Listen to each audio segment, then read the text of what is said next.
Good morning, good afternoon, good evening para sa lahat. Um, Real talk lang tayo. Di ba masarap sa pakiramdam kapag nakapagpatapos ka ng mga anak? Masarap sa pakiramdam na meron na silang ipinagmamalaki. Kaso minsan, tayong mga magulang, nakakalimutan natin ang ating mga sarili.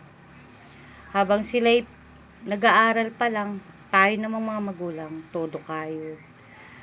Sipag, tiyaga, nagtitiis, sikat ng araw, sa pagod, sa puyat. Tinitiis natin sila at tinitiis natin yung mga hirap na yun para sa ating mga anak.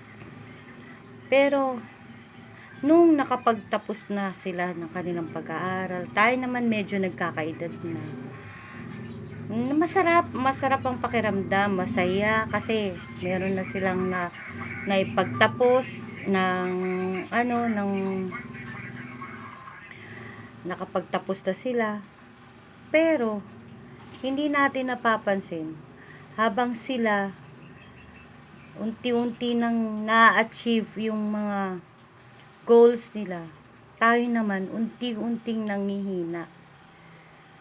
Hanggang sa nakapagtapos na sila, nagkaroon sila ng magandang trabaho.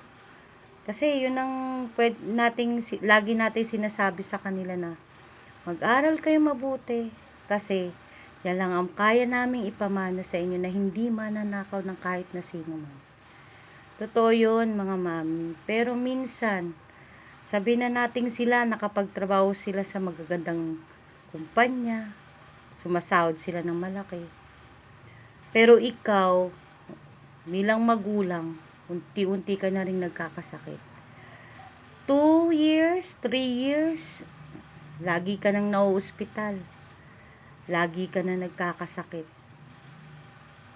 Hindi mo nananamnam yung success ng anak mo kasi lagi kang nasa ospital.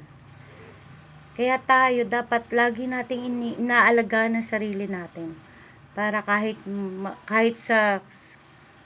sandali lang maramdaman natin sa mga anak natin yung andito na yung sikap natin, aanin na tayo.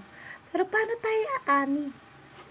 Paano natin aanihin yung mga bagay na yun? Kung ang umaani ay ang ospital, kung ang nakikinabang ay ang ospital, kawawa naman ng mga anak natin na pinag-aral natin para ano? Para mag-shoulder sa babayaran nila sa ospital para sa atin. Kaya tayong mga mami dapat tayong mga magulang, hindi lang mami, hindi lang daddy. Tayong mga magulang dapat intindihin din natin ang ating sarili. Para yung kaligayahan ng anak natin o kaligayahan natin bilang magulang para sa anak natin, matikman din natin ang saya na dapat nating maranasan. Kumbaga, matikman man lang natin kahit sandali. Hindi yung 3 taon, wala ka na dito sa mundo. Diba, napakasakit. Iyak na lang yung anak mo. Mama, paano na? Diba? Napakalungkot. Sana wag po nating abusuhin yung sarili nating. Wag nating abusuhin na magtrabaho para lang maibigay yung gusto natin para sa anak natin. Basta ang mahalaga, hindi natin sila napapabayaan, ibibigay pa rin natin ang gusto nila. At dapat lagi nating iingatan ang sarili natin para manamnam pa natin ang ganda ng mundo. Diba? Yun lamang po. At magandang gabi. Good night.